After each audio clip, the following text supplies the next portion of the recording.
71 ಐತಿ. ಇಷ್ಟು ಹೋರಾಟ ಮಾಡಿ ಗುರುತಿಸ್ಕೊಂಡಂತ ಇವತ್ತು ನಾವಿದ್ದೀವಿ. ಇವತ್ತು ಇನ್ಕ್ಲೂಡಿಂಗ್ ನಾವಾಗ್ಲಿ, ವೈದ್ಯನಾಥ್ ಪಾಟೀಲ್ ಆಗ್ಲಿ, ಚೇಂಬರ್ ಆಫ್ ಕಾಮರ್ಸ್ ಆಗ್ಲಿ, ಕನ್ನಡ ಪರ ಸಂಘಟನೆಯವರಾಗ್ಲಿ, ಎಲ್ಲಾ ಜನಪರ, ಕನ್ನಡ ಪರ, ದಲಿತ, ಹಿಂದುಳಿದ ಎಲ್ಲಾ ಸಂಘಟನೆಗಳು ಸುಮಾರು 39 ಸಂಘಟನೆದವರಿಗೆ ಯಾರಿಗೆ ಕೇಳಿರಿ ನೀವು ಗುಲ್ಬರ್ಗದಾಗ? ನಾ ಕೇಳ್ತೀನಿ ನಿಮ್ ಪ್ರಶ್ನೆ, ಗುಲ್ಬರ್ಗದಾಗ ಯಾರಿಗೆ ಕೇಳಿರಿ ನೀವು? ವಿಭಾಗೀಯ ಕೇಂದ್ರ ಗುಲ್ಬರ್ಗ, ಏನೇ ಡಿಸಿಷನ್ ಹಾಕ್ಬೇಕಂತಂದ್ರೆ ಗುಲ್ಬರ್ಗದಲ್ಲಿ ಆಗ್ತದ. ನಿರಂತರವಾಗಿ ಹೋರಾಟಗಳು ನಡೆತೀವಿ ಗುಲ್ಬರ್ಗದಲ್ಲಿ. ಮತ್ತೆ ನೀವು ಯಾರಿಗೆ ಕೇಳಿರಿ ಇವತ್ತಿನ ದಿವಸ? ಎಲ್ಲಾ ಸಂಘಟನೆದು ವಿಭಾಗೀಯ ಅಧ್ಯಕ್ಷರು ನಮ್ಮಲ್ಲೇ ಇದ್ದಾರ. ಯಾರಿಗೆ ಕೇಳಿರಿ ನೀವು? ಬಂದ್ ಬಗ್ಗೆ ಯಾರಿಗೆ ಕೇಳಿರಿ?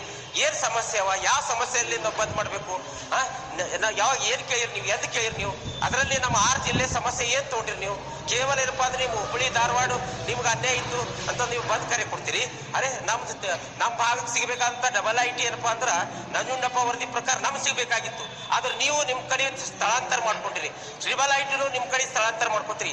ಮತ್ 371 8% ರಿಸರ್ವೇಶನ್ ಕೊಡಲ್ಲ ಅಂತ ಹೇಳಿ ಬೆಳಗಾವದಲ್ಲಿ ಎಜುಕೇಶನ್ ಸೊಸೈಟಿದವ್ರು ಸ್ಟೇ ತಗೊಂಡು ಬಂದಾರ.